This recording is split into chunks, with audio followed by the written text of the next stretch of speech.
Okay, we're live. Thanks everyone for joining us today. Today we've got a great guest. Introduction from Chris Whitaker, or Chris, yeah, Chris Whit. Thanks, Whitaker from where Chris is at now.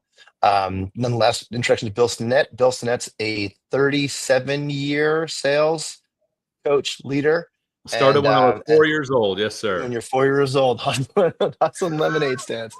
And Bill has written a number of books on this topic, and we're very lucky to have him join us today, especially on the topic of getting to hell yes.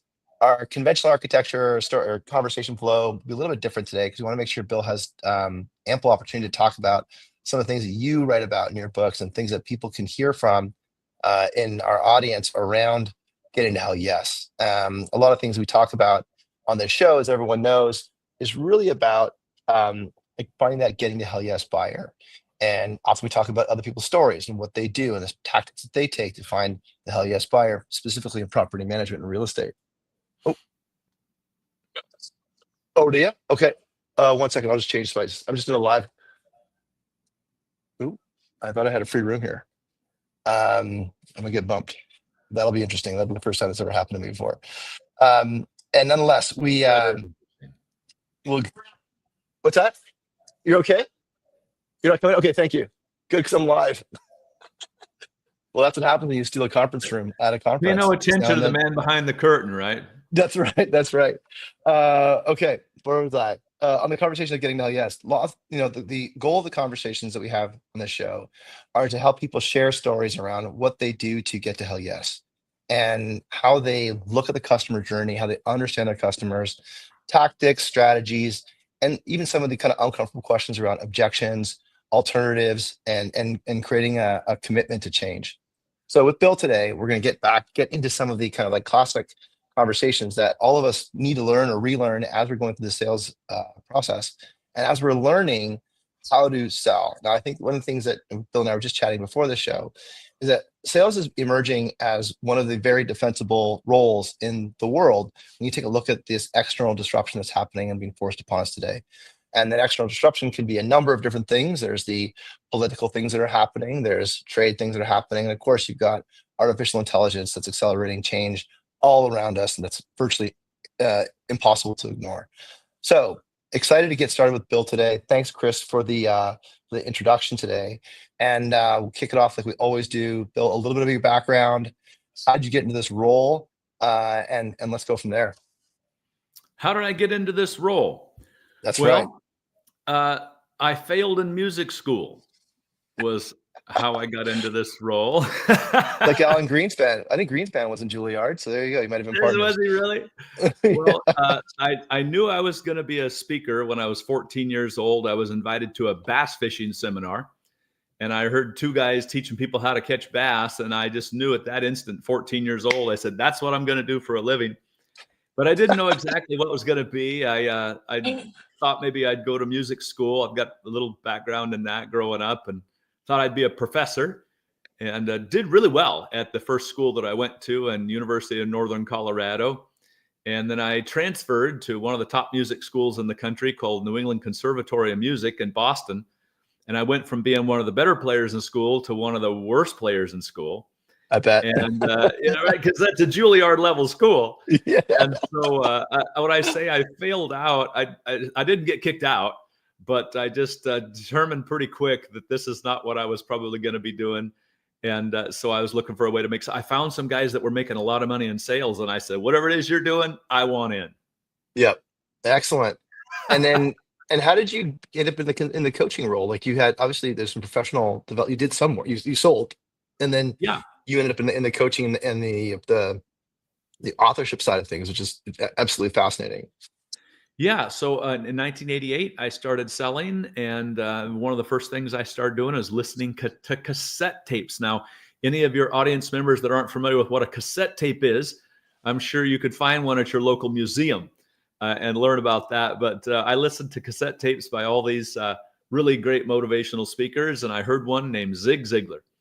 And I find people everywhere I go that say that they were influenced by Zig. Well, I was so blown away by what I heard him doing for a living. I wanted to pursue the path that he did so that someday I could be a speaker just like Zig.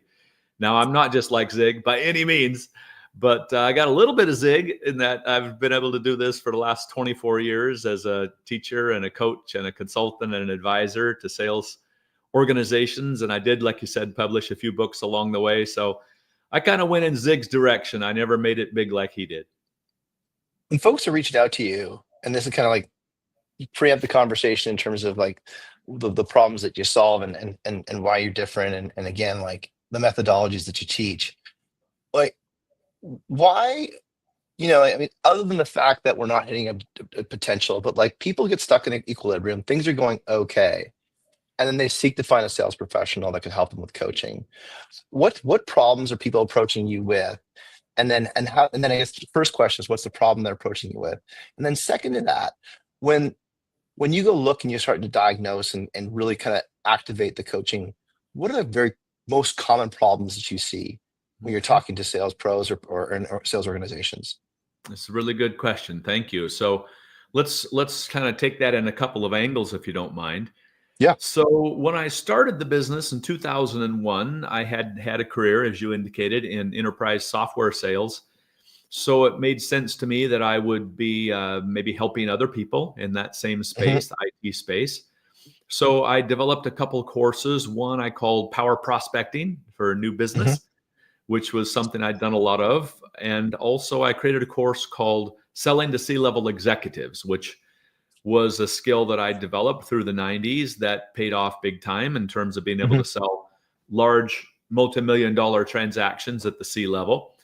And when I approached prospective clients or attracted prospective clients, boy, there was a lot of need for that. So I don't think that's changed much. I still think that a lot of companies are interested in building their pipeline.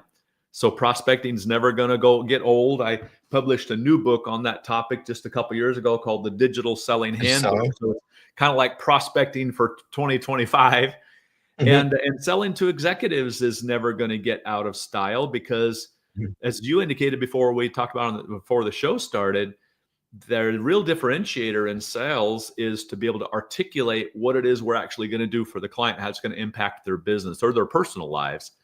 And when we're selling at that kind of level, if we want to differentiate from other salespeople, selling a little bit higher and being able to sell the value at that higher level is really key. So those were a couple of the topics. Although, if you don't mind me continuing here, the other Yeah. angle of this, that today I get a different kind of call.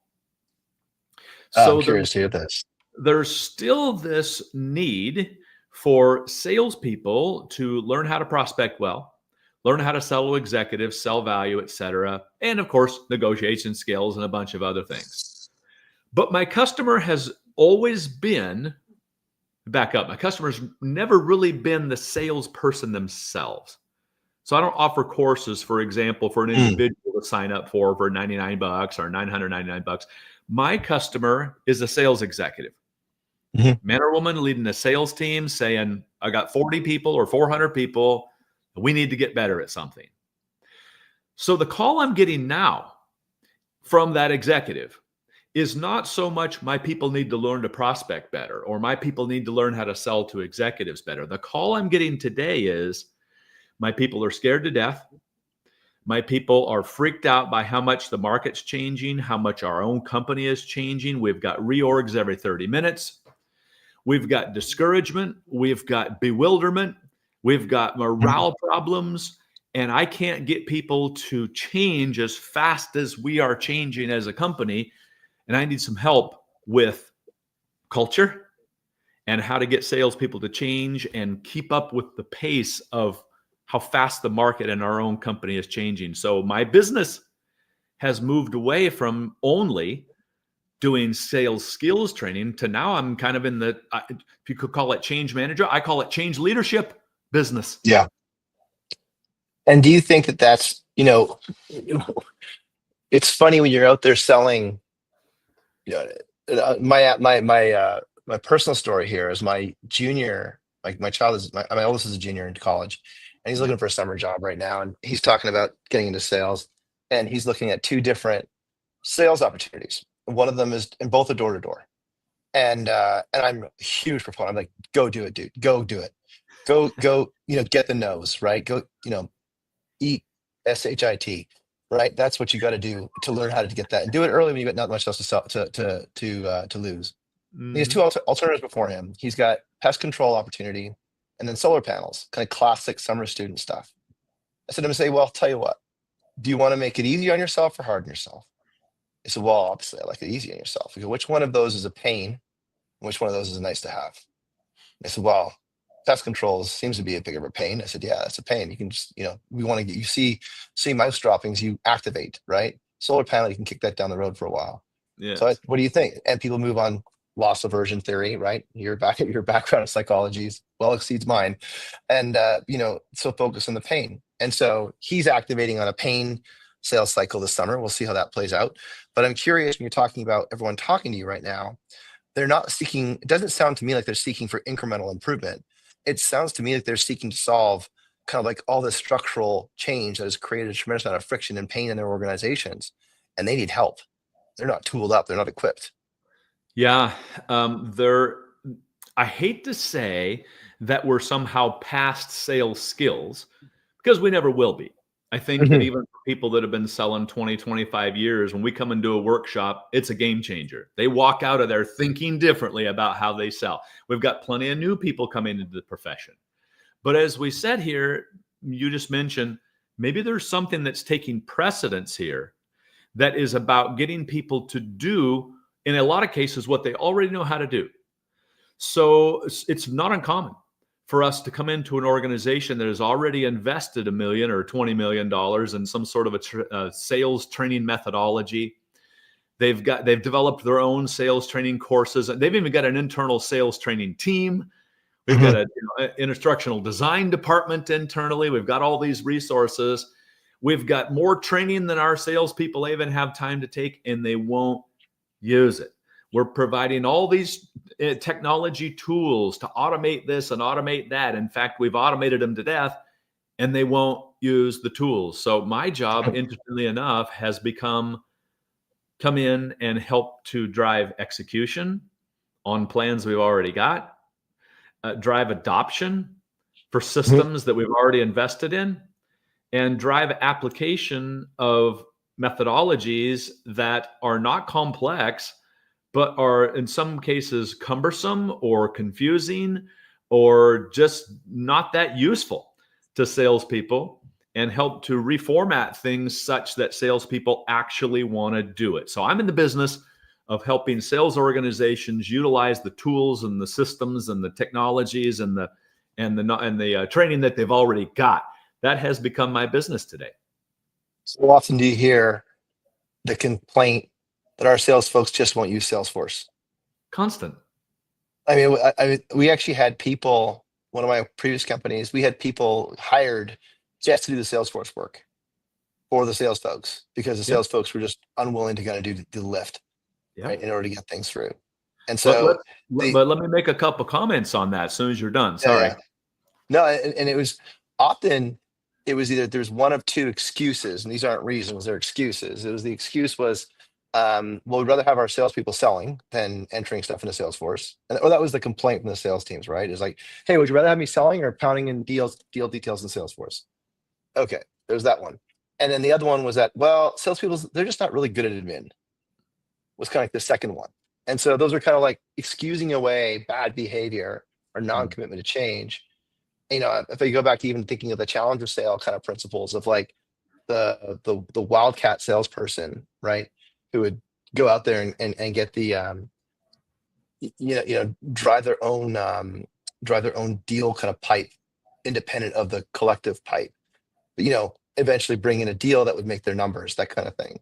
Like, what do Mm. you hear, and what is what, and those are my guesses from my side, but what are you hearing from your side, and how is it mitigated or remediated from a discipline perspective? Okay. You're going to be surprised at my response because it's going to sound like I'm going to argue with you here, but Sure. take this in the direction it's intended. So when salespeople resist using something, I find it's never that they're lazy. Not a single time. Mhm. It's that it actually doesn't really help them to do this work. So we Makes have to sense. look at the motive behind some of these systems. And I'm going to use an example here of Well, a tool like Outreach or SalesLoft, for example, Mhm, fantastic tools for automating an outreach sequence or a mhm, prospecting sequence, right? And there are a lot of other things these tools do as well, but that's the core function, is mhm. to define an outreach pattern and then execute on that pattern. So we invest $5 million in outreach or sales loft or something, and we want salespeople to start doing this. And they won't do it. Why won't they do this? Well, there might be one or three different reasons.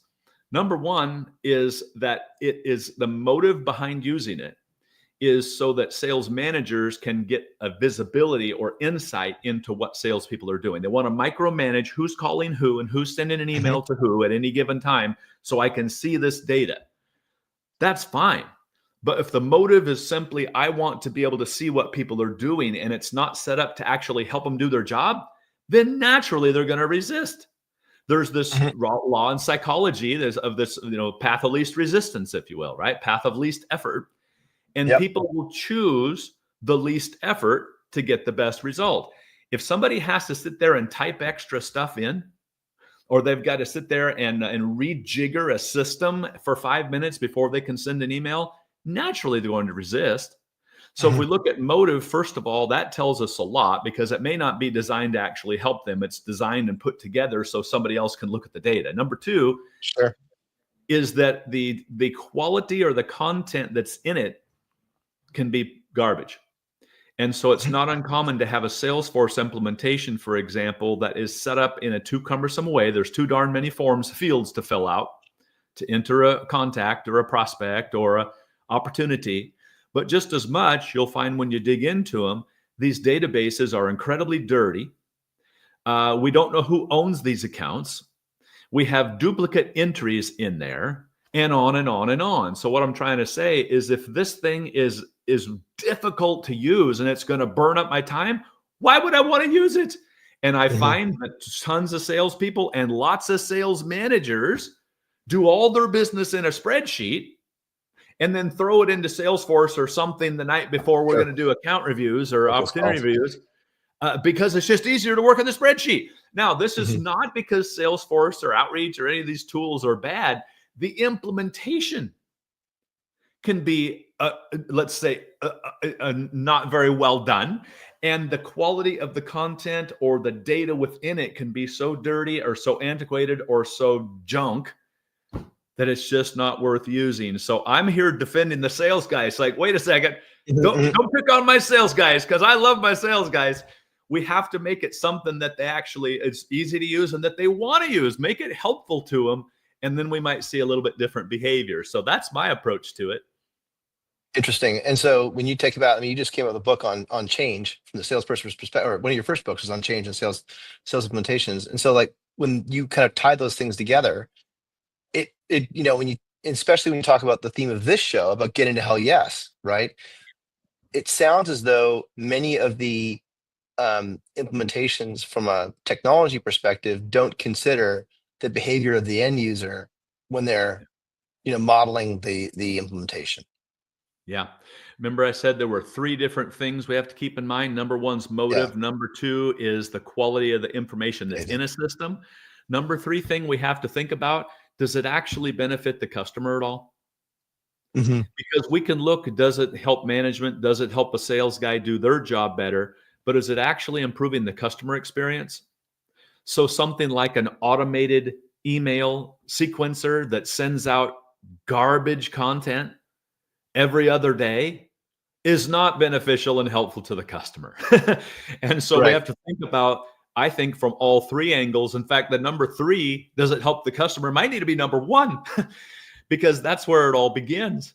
So, yes, we have to look at how these things are used and then design these and build these in a way that it's actually helping people, helping management, helping salespeople, and helping the customer as well. Does it become a little bit vulnerable as a sales manager when you're looking to map out these systems so you can, create, I mean, the goal is to create inertia around the sales motion so it's Yeah. repeatable, right? And not just implement a system. And like, do you find that a lot of sales managers, when they look to deploy these things, that they're vulnerable in the fact that they become to realize that their sales process is not really standardized, that it's vulnerable to the whims of the salespeople.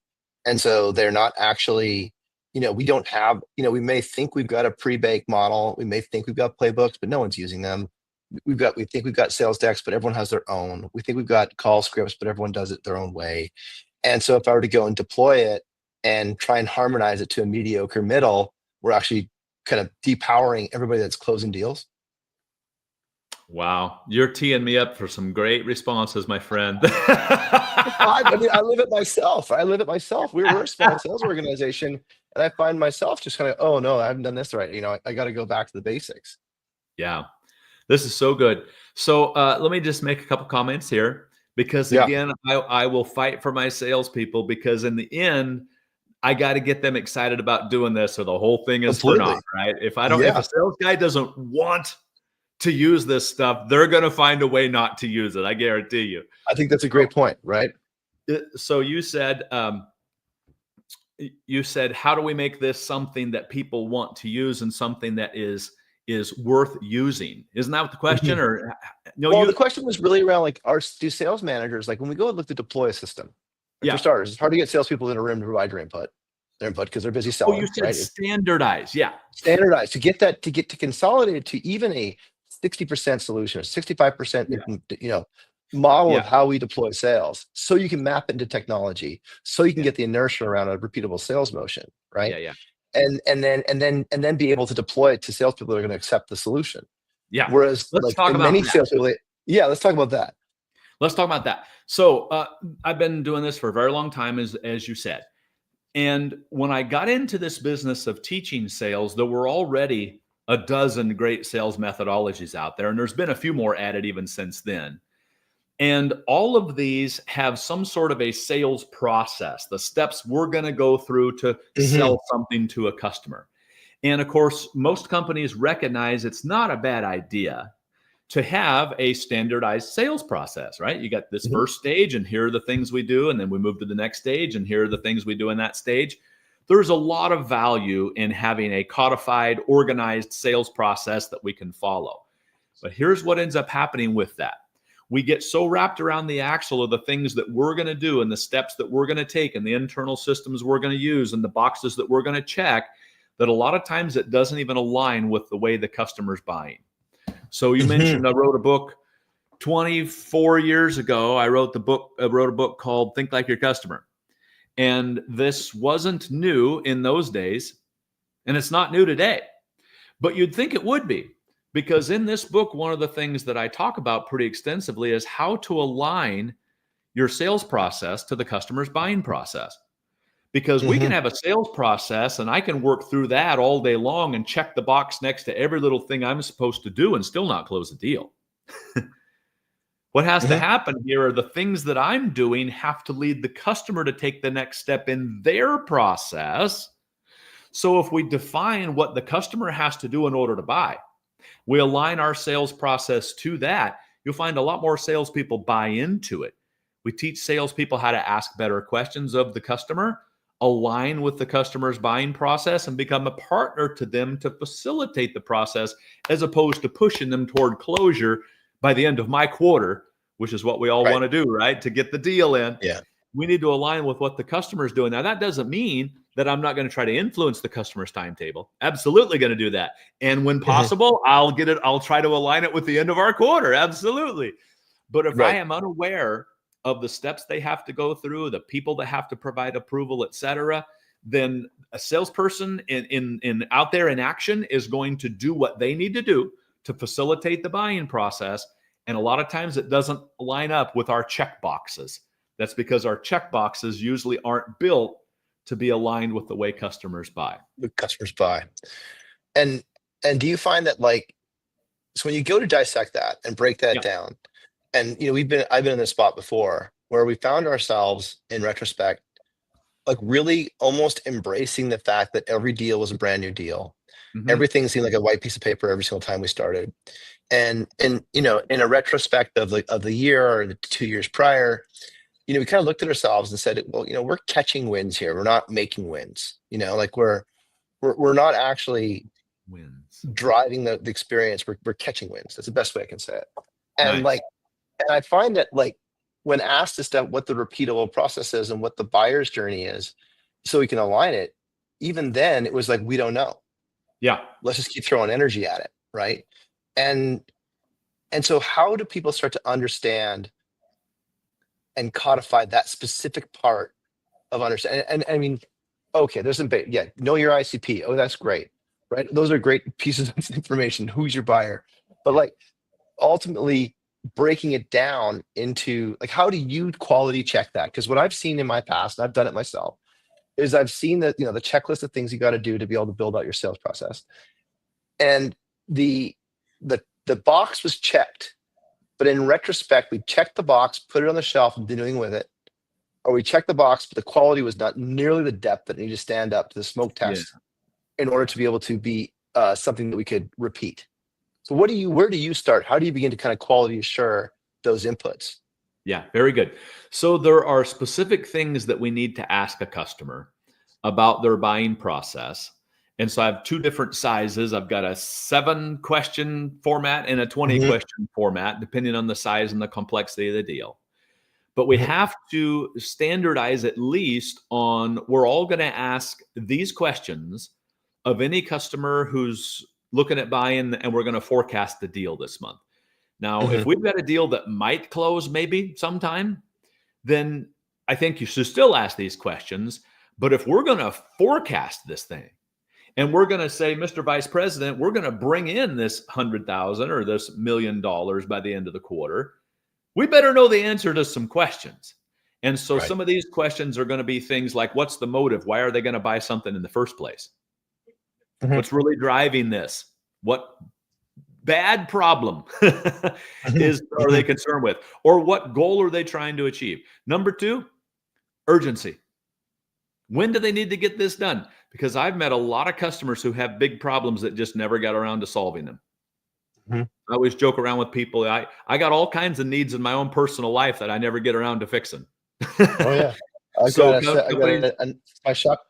my shop desk has been dirty for 7 or 8 years. There you go. And why is it dirty? Because I can get by without it. I can get by without doing that. And you're busy doing other things that you can't put off.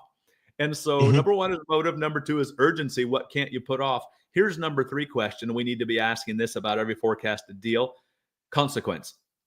What bad thing happens if the customer doesn't buy? What bad thing do they encounter if they don't buy? Because customers a lot of times are driven to avoid consequences more than they are to perceive or pursue gain. Yeah, and that's you said about psychology. That's psychology right there, is looking at consequence to the client. I would dare say if there's not a strong enough motive, if there's no real urgency, and there's no consequence to inaction, most of those deals will probably push at least a month, 2 months, and in some cases never close. You might also want to look at something like payback or return, right? If they're going to put in $1 million, what do they get back? I need to look at organizational alignment, because it's not just one person's opinion of our motive, urgency, and consequence. It's if I've got 4 or 5 different people in an organization that all need to be on the same page and are going to have to take a step in the process, well, they all better be aligned on a motive, urgency, and consequence and some sort of a time frame.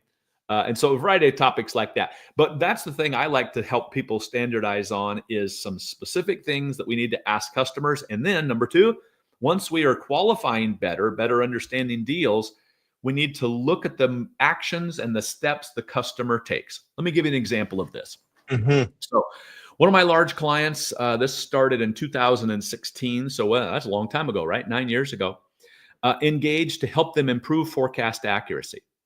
Their big concern was, how is it that we have conversion rate from stage 4 in our process to stage 5 in our process, where we're going to close a deal? How is it that our conversion rate is so darn low?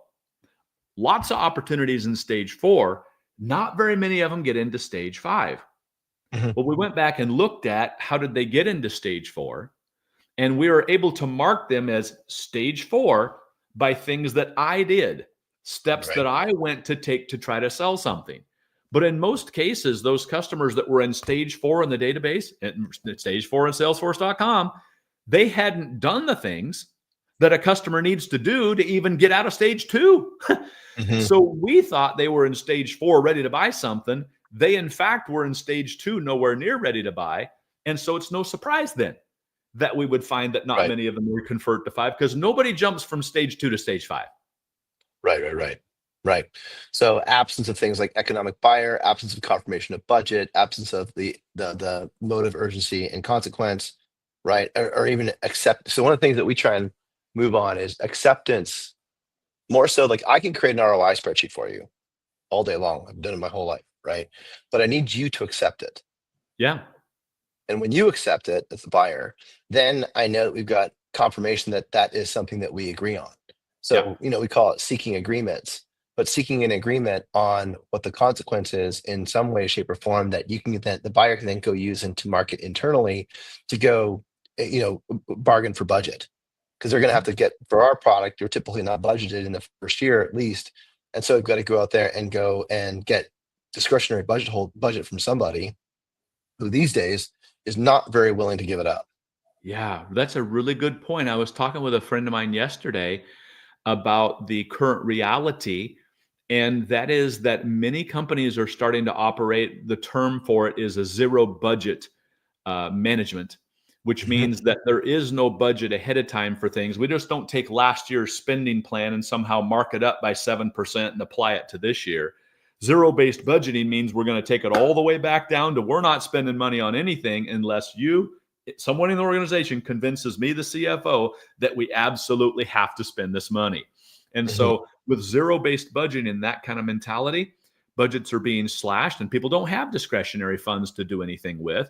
So they're going to have some sort of you said an ROI spreadsheet or a business case to go make their internal sale. But I dare say that many sellers have now discovered this, and a typical finance executive has got all kinds of business cases on his or her desk. All of them. Right? I can spend $1 million here and get 10 million back. I can spend $500,000 here and get 5 million back, and over what period of time, and this and that. So in the end, it's not just can this investment return money? It's can this investment return money, but also drive our organization toward our goals and objectives? What is it we're trying to do? So as sales professionals, we have to understand directionally what's the organization trying to accomplish. What do they want to tell their investors, whether that's private investors and small business owners or medium-sized business, or whether this is Wall Street? What are they going to tell their investors they're going to accomplish in the next couple of years? And then does this investment align with that? Because there's what I call a line of available resources. It's an imaginary line that gets drawn above which we're going to spend money and put our time and energy and effort into. Below that line of available resources are a lot of really cool investments that we're never going to do because we just don't have the time and the bandwidth and cash to do it. So you said an ROI spreadsheet all day long. Yeah, that's meaningless unless it ties back to a goal or objective that's above the line. That's a very good point. Because the ROI spreadsheet is really just, everyone has one, to your point. And that just like qualifies the conversation, but it doesn't actually map back to how the decision was made. It was how the decision was justified. And so when you take a look at those at that moment, and you mentioned something when we first opened up, and I kind of wrote a note down around the personal objectives. So we just talked briefly about the company objectives. So let's talk a bit about the personal objectives. Now, I've always found that to be a little bit more, and this is where I think sales is where sales won't be, in this particular case, won't be replaced by an AI anytime soon, is, or at least from my perspective, is understand the personal objectives of the people who have discretionary authority. So please just share some ideas on that and thoughts on that, like the person versus the corporate goals and objectives, which we can kind of like generalize. But how do you begin to get to understand the personal objectives of the person who's going to be helping you, close this deal? Very good. Very good. So I have this little diagram I teach in my workshops. I call it 10 denominations of value. And it starts out going around this circle with things that are very measurable and very kind of the business oriented, right? You got economic value and time value and quality value and all these things that are kind of higher level, you talk about in the boardroom. And as you work your way around this, it actually gets to things that become far more personal. But interestingly enough, the things that are personal often drive decisions more than the things that are somehow corporate and more measurable. It's the intangible, unmeasurable things that tend to drive people's decisions. So which one's easiest? Which ones makes me look the best? positions me best for a promotion? Or Hmm. as one buyer who I lost the sale to years and years ago told me the reason afterwards, Bill, if I implemented your software, nobody would care, but I went and bought from another software company with a big name, and if I implement that here, that's going to look better on my resume. So there Hmm. are a lot of things that would drive a person toward just simplicity value or avoiding looking bad and what have you. So first of all, we need to understand, what are those things? What Hmm. are the things that are more personal in nature? It's seldom about personal income, coincidentally. Same thing with salespeople. We think that salespeople are only driven by money. No, they're usually driven by dignity. Hmm. They're usually driven by opportunity to grow professionally and gain new responsibilities and maybe build a team and have something to show besides just hitting quota. So if Hmm. we know what those personal things are, then we need to craft some questions to ask to discover those kinds of things. So for example, I have a whole series of diagnostic questions that I teach in our workshops. And these diagnostic questions, for example, are, if you could get this completed, this goal you're trying to achieve, you could get this completed by the end of next quarter, how much do you think that would pay back in terms of return on investment for you? That's a money question, right? How much time might that save you? That's the time value question. Here comes the personal. If you could get this done, how would it make you look, John? Hmm. If you Do you could get find that this that's done, go ahead. yeah? No, I see. It's funny because like I find that, and maybe this kind of is my kind of more era or whatever, but like I find it difficult to ask those questions on a Zoom call, but almost always ask those questions at the lobby bar. Like, Woo. so how do we pack that in? That's really, really good. You're exactly right. In person, in the same room, it's different. Yeah, And I think one totally. of the reasons for that is privacy. If I'm in a room and the door's closed, that person knows that nobody else can hear. But Hmm. if I asked you a question that's a little bit personal right now, there might be people listening to you on your end, walking into the room like they did a little bit ago, but there could also be somebody listening on my end, couldn't there? Hmm. So it's like, are we really private here? Is this a private conversation? So you're absolutely right, but there's also something to be said for just that personal eye contact and body language that happens in a live meeting. So you make a really good point. Those kinds of questions around, what's the risk to you, John, if this thing doesn't work out? Hmm. Those kinds of questions are definitely easier to deliver and easier to learn to master face to face. I want to say a couple more things about this. Hmm. The reason that we wouldn't ask those kinds of questions is that we've maybe never done it before. People are hesitant, they're resistant to get into that level of conversation with their clients. Well, I feel like it's a little bit too personal. If you learn how to do this and you practice this a little bit, those are going to be your favorite questions. You're going to want to do it. So part Hmm. of it then is just a familiarity and a expertise, if you will, of Hmm. asking those kind of questions. Then that rolls over into the Zoom call. Because Hmm. after a lot of years of doing this, I'll get right up in their business, even on a Zoom call, and say, okay, Bob, can I ask you, I'm going to ask you a personal question. Is that okay with you? Yeah, go Hmm. ahead. What if this whole thing blows up and this project kind of went south? What kind of an impact would that have on you? That's a question not very many salespeople will ask, but that's how to reveal what's really going on in their heart. Here's another good one. So, Bob, you're considering doing this. I know that. And you haven't made any buying decisions yet. I totally get it. But if you decided to move forward with this, who else would you have to have on your team? Right? You Hmm. usually can't make a decision all by yourself on something this big. Who else would need to agree with you, do you suppose? And those kind of questions get into this personal side. Well, I've got a CFO and she's a real tough one. I'd have to get her on board. Well, maybe I can help you with persuading your Hmm. CFO to make this investment.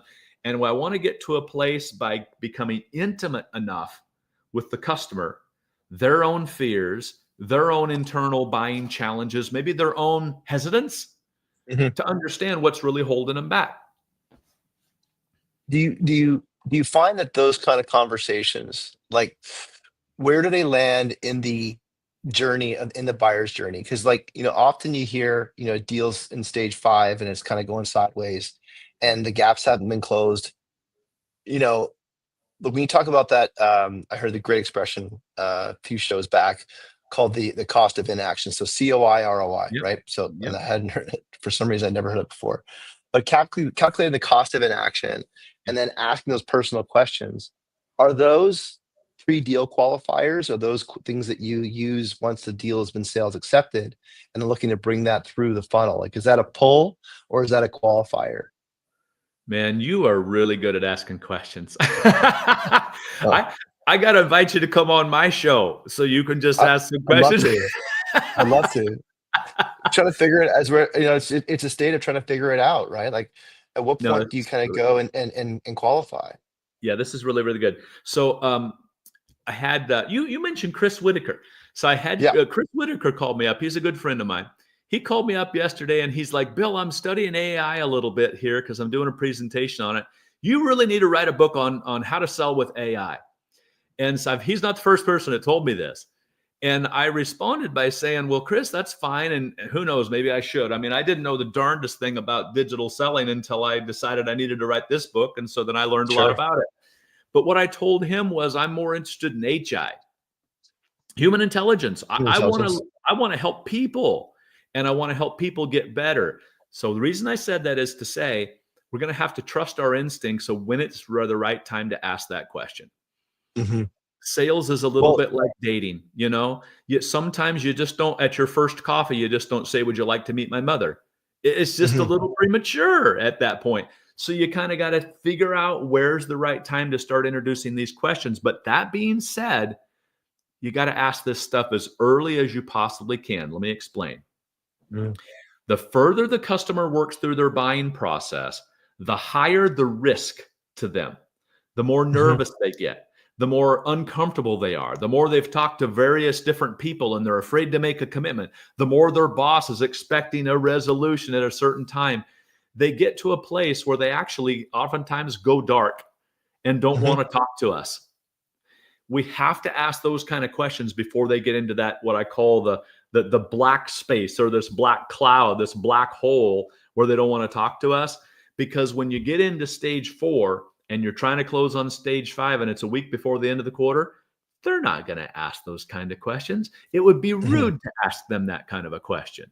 Yeah. We got to do it early enough on and make it just a natural part of it. Yeah, we want to solve this. We want to solve that. We want to solve this. We're trying to do this and trying to do that. That sounds great, Mr. Johnson. I think we really might be able to help you. But can I ask a question?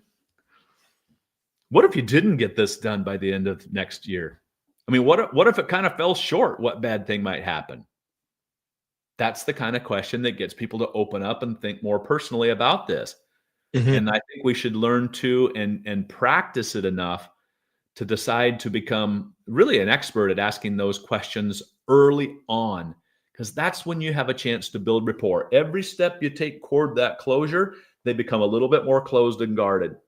The most open they'll ever be is after you've broken the ice at the very beginning to start to really build that broader relationship with the individual and with other people in the company as well. Yeah, you talk about the going dark, right? And everybody feels that all the time. I'm getting ghosted, I'm getting ghosted, I'm getting ghosted, and I've got deals that, we got a deal in, another sales qualified, it's not a deal yet. But they expressed a significant amount of pain in the very first call, like, right out of the gates. And so I thought I had something that was hot here. And then, we brought on the also the user champion, right? User champion came into the conversation, had that call. Okay, that was really positive. But we all agree that this is something that needs to be solved. And then nothing, right? And so as a salesperson, there's one thing as a truism, be relentless, follow up, be persistent, and all these things. Mhm. But we're all also kind of tired of writing emails that say, hey, Bill, I'm just following up.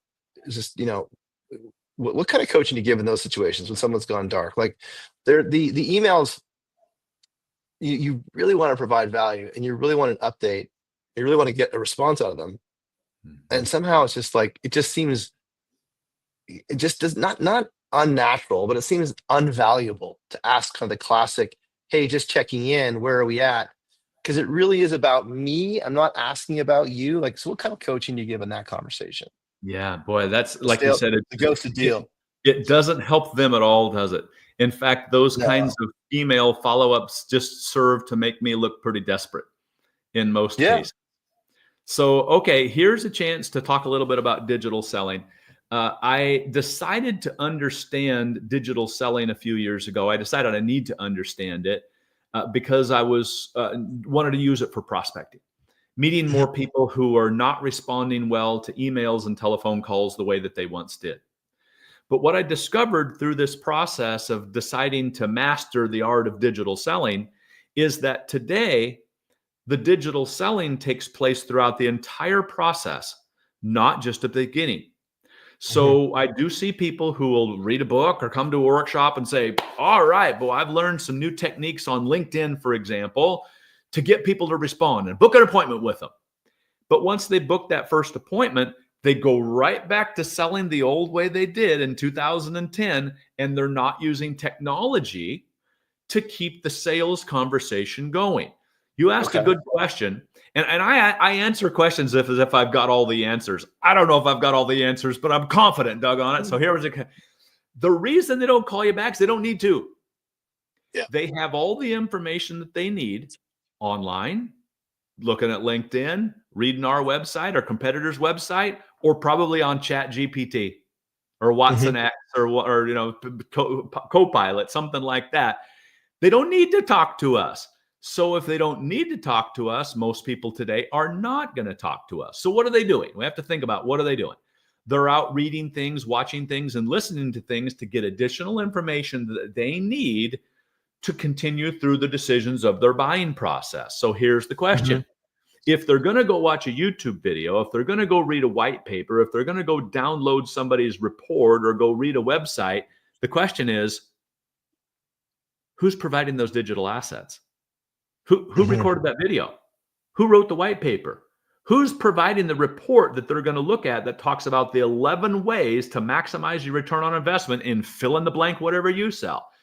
This is where digital selling really changes the game.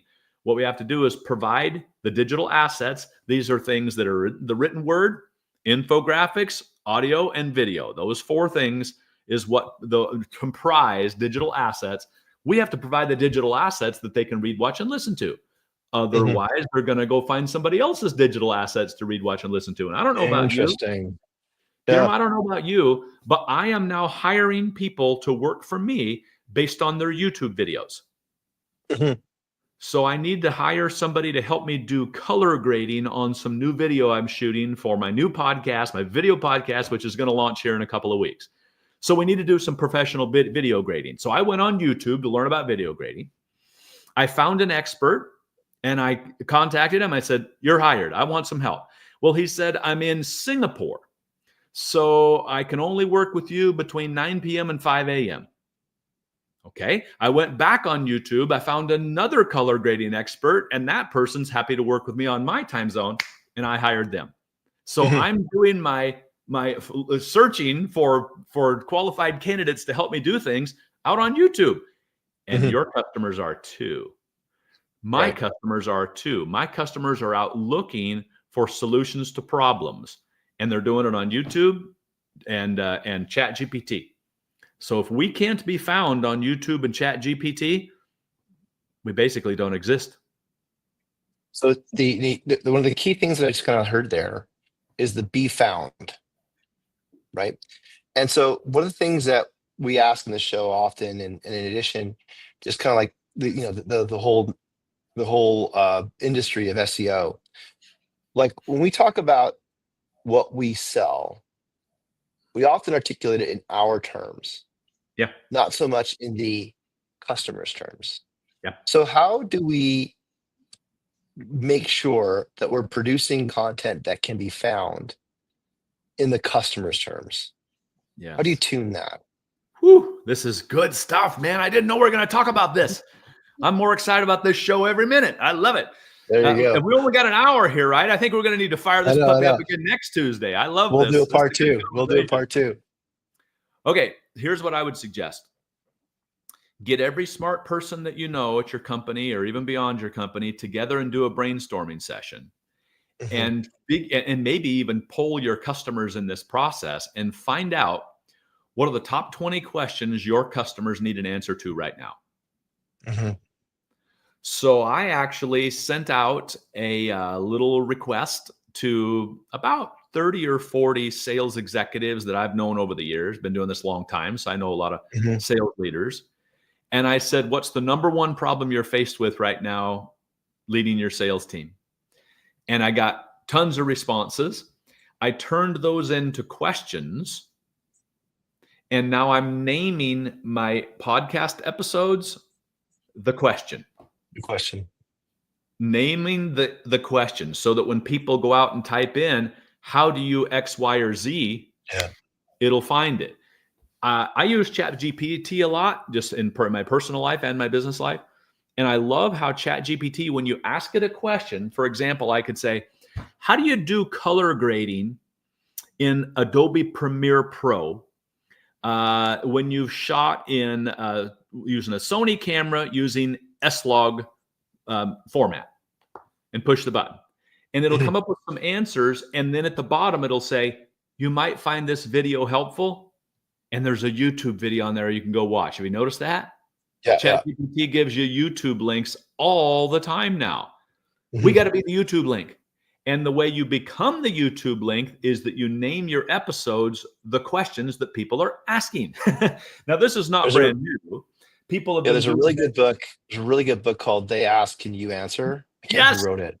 Yes. It's Let's see if I can outstanding. find it. It's right Riverfront on my shelf Pools. someplace. Yeah. Who wrote the book? Who wrote the book again?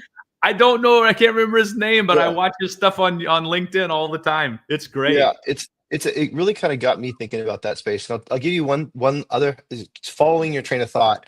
One thing that we've done is that, there's podcasts for everything, is we take industry podcasts and download the transcripts and load all the transcripts into GPT. So if there's an industry podcast on whatever, my world is maintenance, project management maintenance, and I'll download all the transcripts I can find, put them into a GPT, and then use that to kind of understand the questions that are being asked. Yeah. And then what I'll do is I'll load our sales deck into that GPT and evaluate it against the language that the customers are using.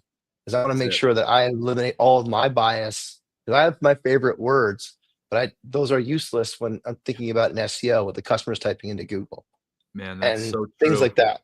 There's that, and then also just call transcripts. Like I've yet to find a more valuable asset these days in terms of like what we're doing for selling than capturing call transcripts, which That's great. does begin to interfere with the ability to pull out personal information.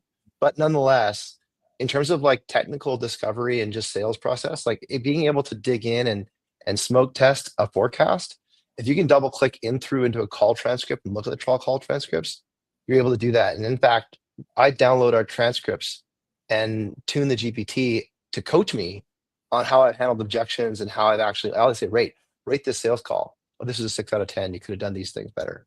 And so Yeah. that gives me sales coaching in real time. So maybe you could Yeah. think yourself as a Bill Stinnett GPT for sales coaching. Right? Well, Or the maybe you're funny already on thing it. is you can go and chat GPT and they're reading every book out there, right? You see all these books? Chat GPT's Right. already read them all. And That's so right. if you ask that kind of question, it's going to pull all the best answers from all these into that.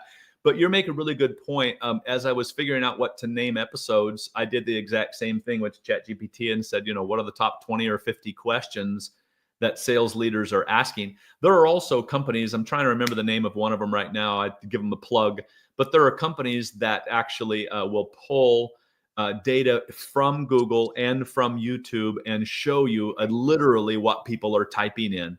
Wow. The SEO industry has been doing that for years. Yeah. And so that's what we have to get good at, is answering questions that people are already asking. And they're Yes. asking them digitally. There was a time when the only way they could get an answer to that question was to call us or email us, fill out the form on Right. our website, accept a telephone call back so they could ask the question. Today, 90% of their questions can be asked online, answered online. Yeah.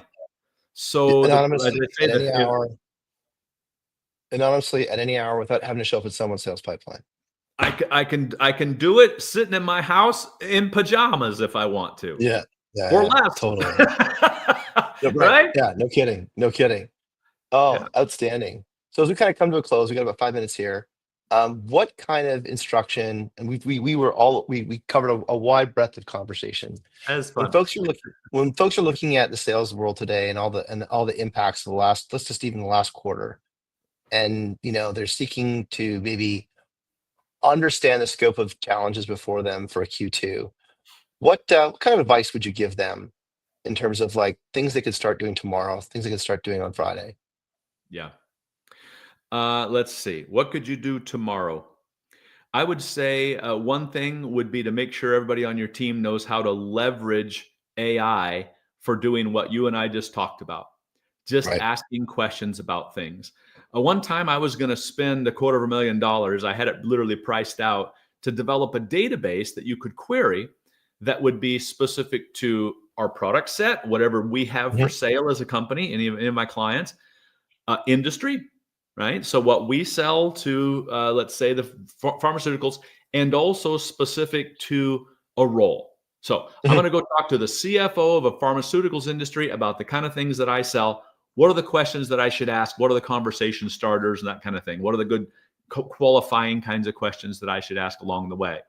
I never did that, but Mhm. now we all have that, and it You doesn't have it. cost a dime. You Yeah. can go right out to Yeah. Chat GPT or any one of these, Watson X, any one of these, and literally type in, I'm getting ready to go meet with the CFO of a pharmaceutical company. I want to talk to them about 5G, IoT, Whatever. management sensors across, an enterprise. What are some of the things that CFO might be concerned about? Ask questions about. What should I be prepared to answer? What would their top 3 questions be? It is incredible how much of a personal mentor it can be. And I got to be completely frank with this. I think this is one of the reasons that just traditional sales training will Mhm. probably be absolutely obsolete in a few years, because Mhm. you can go have a conversation with ChatGPT and get the answer to any question you've got. Yeah. No, definitely. Do you find that there's now no excuse for not being prepared? Oh, there's still an excuse. Sure. Bad time management. Yeah. But more important than that is that people don't believe that preparation is important. This is what we didn't get to today, and what we probably need to get to in part two Yeah. is I've gone back to my roots in psychology, as you brought up earlier, and I've developed a whole new curriculum around how to get people to think different and change the way that they sell. And so this is going to be the future for me, Mhm. because sales techniques are a dime a dozen, it seems, these days. What's Mhm. really crucial is how do people change? And so it's understanding then the motive of the people that to make these changes and what it is they believe. So if somebody doesn't prepare for a meeting, what that tells me is they don't think it matters. Because Right. if they thought it mattered and they really understood the value of it and they proved to themselves how it helped them, they'd be doing it. So it's a belief level problem. It's not Mhm. a behavior problem. It's a belief level problem, which we need to talk about in the next episode. I've got something else we'll throw in there. So definitely in the next episode of the books. Also in the next episode, I'd like to riff on virtual assistants in sales. Oh, okay. But that's because I just want to plant that seed because I've had a ton of success, and it's absolutely incredible in terms of what you just discussed, being prepared. Virtual assistants and preparing your buyer, right? Mm-hmm. I've been finding so much success in terms of that, and it's been a force multiplier for my Yeah. efforts in my day. So we'll save that for the next show. Stay tuned, everyone, for that one. Well, thank you so much, Bill, for today. It's been outstanding catching up with you and hearing what you got to say. Thank you. Um, well, how can we get a hold of you? And what's the best way to connect? Yeah, thank you. So salesexcellence.com. If you're interested in this new podcast we're going to come out with, you can go to salesexcellence.com/podcast and come check us out. We're going to talk about solving the world's problems one belief set at a time. Wonderful. Thank you. And for everyone listening today, I'm being kicked out of my room. Thank you for listening for today. Appreciate everyone logging in and getting to Hell Yes. Follow us on LinkedIn, follow us on Apple or Spotify, and thanks for tuning in. I'm bounced. Take care, See you later, everyone. guys. Bye bye. Bye-bye. Bye bye. And I am